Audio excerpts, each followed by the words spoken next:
On June 6, 1944, the eyes of the world turned toward the coast of Normandy.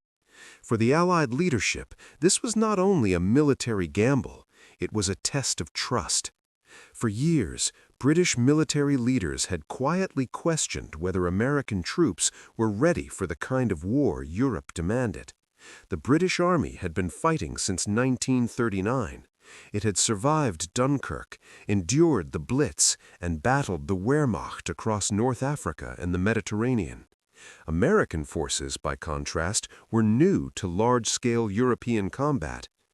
Field Marshal Alan Brooke, chief of the Imperial General Staff, respected American resources but doubted American battlefield experience. Winston Churchill shared similar concerns, shaped by painful memories of failed amphibious operations like Gallipoli in the First World War. An assault across open beaches against prepared German defenses was the most dangerous operation imaginable. On paper, the Americans were ready.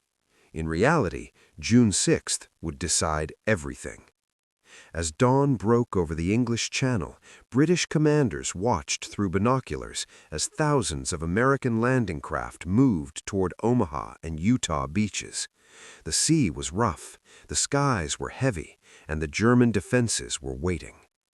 At Omaha Beach, almost nothing went according to plan. Strong currents pushed landing craft off course. Aerial bombardment failed to neutralize German positions entrenched in concrete bunkers overlooking the beach. Machine gun fire tore through the first waves of American infantry as soon as ramps dropped. Men fell before reaching dry sand. Entire units were shattered within minutes. From offshore, British observers feared the worst.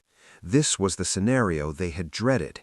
Inexperienced troops pinned down, leadership paralyzed, momentum lost at the waterline. Omaha quickly earned a grim reputation as a killing ground. Then something unexpected happened. In the chaos, small acts of leadership began to change the battle. Among those leaders was Brigadier General Norman Cota. Cota was 51 years old, far older than most men charging across the beach. Unlike many senior officers, he did not remain behind the lines. He walked upright through gunfire, deliberately visible, refusing to seek cover while his men lay pinned down. Witnesses later recalled his calm under fire. Cota moved among shocked soldiers, restoring order where none seemed possible. When Rangers hesitated under relentless fire, he famously urged them forward, reminding them that remaining on the beach meant certain death. Slowly, painfully, American soldiers began to move inland. Small groups scaled bluffs, engineers cleared obstacles. German positions were attacked from unexpected angles. The battle did not turn because of a single heroic charge, but because leadership refused to accept paralysis. By midday, Omaha Beach was no longer lost. It had been earned. While Omaha tested American endurance, Utah Beach revealed a different kind of leadership. There, Brigadier General Theodore Roosevelt Jr. stepped onto French soil. Roosevelt was not supposed to be in the first wave. He was 56 years old, suffering from arthritis and heart problems, and carried a cane. Yet he insisted on landing with his men, becoming the only general to assault the beaches alongside front-line troops. When Roosevelt's landing craft reached shore, something was wrong. They were nearly a mile south of their intended landing zone. In most armies, this mistake would have caused confusion, delay, and possibly disaster. Roosevelt assessed the situation quickly. German resistance was lighter than expected. The terrain was favorable. Waiting to reposition would expose troops to unnecessary danger. His decision was immediate. We'll start the war from right here. That single decision saved hundreds of lives. American units adapted their objectives and moved inland with minimal resistance. Utah Beach, expected to be costly, became one of the most successful landings of the day. British observers took notice. These were not hesitant amateurs. These were officers making battlefield decisions under pressure and getting them right.